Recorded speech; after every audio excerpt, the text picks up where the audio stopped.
Bismillahirrahmanirrahim. Assalamualaikum warahmatullahi wabarakatuh. Kami dari manajemen akan menjelaskan anggaran penjualan dengan nama-nama kelompok Andi Aufazul Al-Fudaili, Ayu Wulandari, Dia Laili Dwi Afrianti, dan Eri Sofia Deviani. Yang pertama, kami akan menjelaskan mengenai pengertian anggaran penjualan. Menurut Heri Simamora tahun 2002, anggaran penjualan merupakan skema terinci yang menunjukkan penjualan-penjualan yang diinginkan di masa yang akan datang. Sedangkan menurut Hansen dan Moen tahun 2006, anggaran penjualan merupakan estimasi yang mengandung akun penjualan dalam item dan kesatuan moneter mendapat persetujuan dari komite anggaran. Nah, anggaran penjualan sendiri adalah budget amat prioritas dan merupakan item penting bagi penyusunan anggaran dan keseluruhan korporasi. Budget penjualan yang disusun harus sesuai dengan fakta. Apabila budget tidak membuktikan fakta yang berada di kenyataan, mengakibatkan perencanaan keuntungan korporasi secara menyeluruh bisa menyimpang dari fakta yang ada.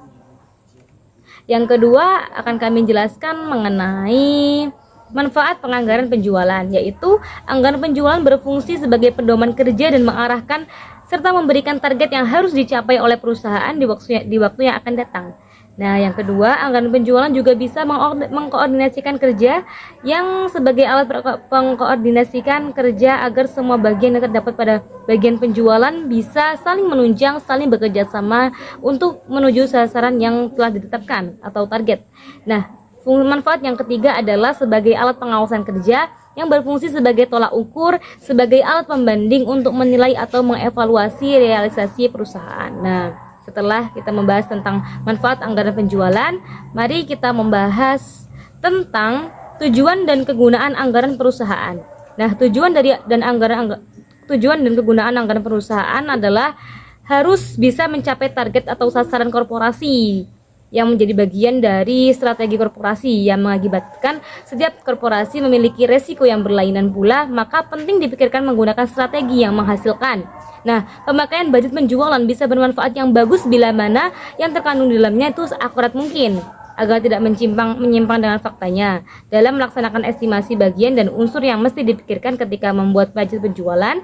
Dengan demikian, budget penjualan amat menentukan investori, sebab bila mana tak berlangsung menurut perencanaan dapat menimbulkan minimnya keuntungan dan mengakibatkan kerugian pada korporasi. Selanjutnya, faktor-faktor yang mempengaruhi penjualan. Membuat rencana budget penjualan bisa meliputi aktivitas di semua departemen. Pendapat Gunawan Marwan Adi Saputro dan Marwan Asri 2003, bagian penting rencana budget penjualan yaitu dasar-dasar penjualan anggaran dan menyusun anggaran-anggaran penjualan. Dasar-dasar penyusun anggaran terbagi menjadi 3. 1. Membuat sasaran korporasi. 2. Membuat kebijakan korporasi. 3. Membuat ramalan penjualan. Menyusun anggaran penjualan ada 3 lagi juga. Yang pertama, budget iklan dan penawaran. Yang kedua, budget beban-beban penjualan. Dan yang ketiga, pedoman penjualan. Sifat khas market. Yang pertama, besaran market.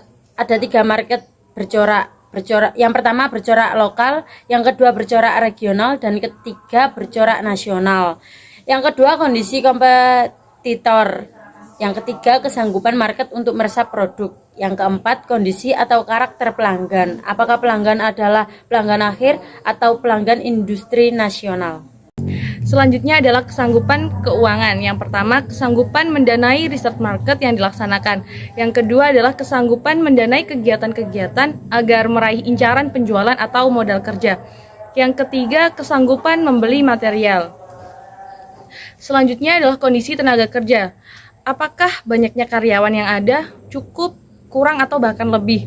Yang kedua, apakah banyaknya karyawan sanggup melaksanakan pekerjaan-pekerjaan sehingga yang ditargetkan oleh perusahaan dapat tercapai? Dan yang terakhir adalah dimensi waktu. Penting dicermati karena bila mana menyusun rencana terlalu memungkinkan mengakibatkan terjadinya perubahan situasi, serta penting dipikirkan batasan berapa lama rencanaan yang disusun masih reliable.